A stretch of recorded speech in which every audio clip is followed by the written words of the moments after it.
Hello, and welcome to another episode of The Urban Mystic. I'm Skip Jennings, your inspirational, spiritual cheerleader right here at the Garden. So, we're moving into a great time in the year. This is about reconnecting to Source.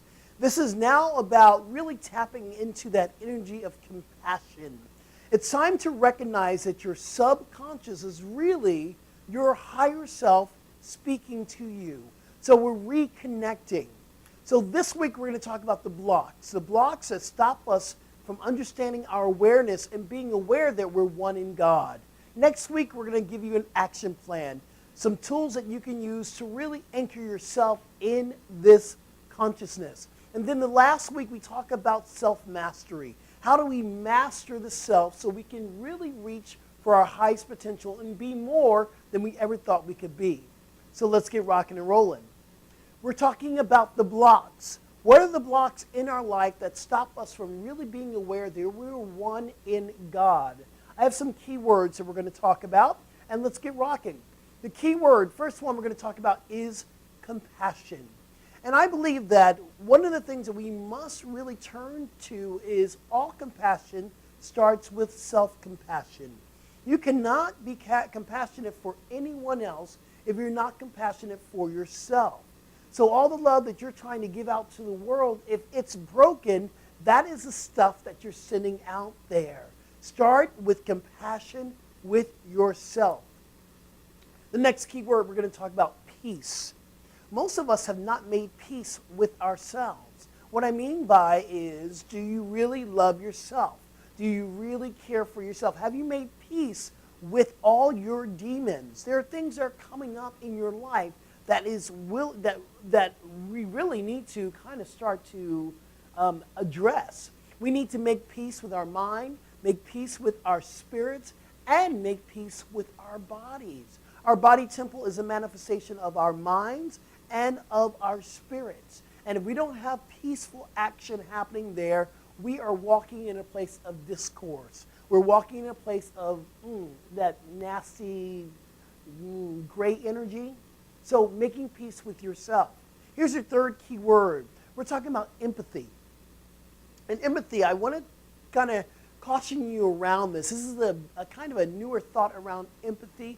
Empathetic, I will hurt with you or hurt for you. Well, I'm going to caution you from hurting for anyone.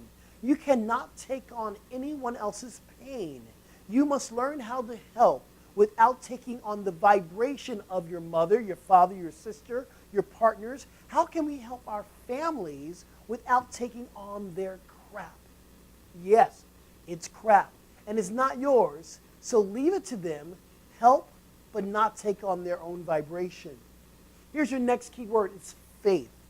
Most of us have lost faith when it comes to transformation. Most of us have lost faith when it comes to God. How can we rebuild our faith? How can we put our spiritual muscles into place? Well, faith is really the evidence of things unseen. It is really the substance of things hoped for. What are you hoping for? It moves to faith. And then once you have faith, it kind of moves to knowing. You know something, but it starts with faith. We must have faith that transformation can happen. You must have faith that transformation can happen. Here's the next key word. We're talking about the subconscious. And what I mean by subconscious, my friends, is this. The subconscious is really your higher self. It is your connection to God. It is the universe. And we recognize it as being part of us. Your subconscious will manifest your life. See, it's not just important to do those affirmations in our conscious and the superconscious and the subconscious. We need to put it all together. Understand, your subconscious is such an important part. We just can't push it aside. We have to be aware that it is active. It is a part of us. The last one is karma. And I've talked about karma before. I really believe that karma is something that we can transcend. So what karma kind of stands for is our present is being affected by our actions in the past.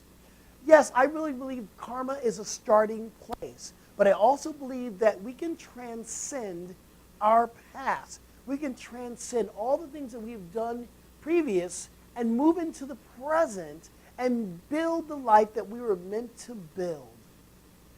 So here we go. We're moving into our 7-day challenge. Here's your 7-day challenge for today, my friends. For 7 days, I want you to journal. And I want you to journal about all your past activities, what you're calling karma, that's coming up, that's stopping you from having the life that you were meant to have. So I want you to journal about it. I want you to be willing to release and transcend your past, transcend your karma, and reach for your highest potential. So here's our affirmation for this week. So let's close our eyes. Let's take a breath. And be still. So breathe in. Your affirmation. Just for today, just for this moment, just for this breath, I transcend my karma and I reach for my highest potential. Let's say that again. Just for today, just for this moment, just for this breath, I transcend my karma and I reach for my highest potential. Feel that vibration. Know that that is your truth. You can transcend anything and everything. So what a great episode. We're on our way to reaching to our highest potential and being more. Time to reconnect with Source. Remember, you can catch me on Facebook, or you can send me a message right here at the Soul Garden or Twitter. It's at Skip Jennings, whatever. And I am here for you. I am a licensed spiritual counselor, and I want to be here for you. So if you need to do some one-on-ones, hit me up right here at the Soul Garden, and I will help you as much as I can. So remember, the power to shift is always within you. Until next time, I'm Skip Jennings. SoulGarden.tv Soul Garden.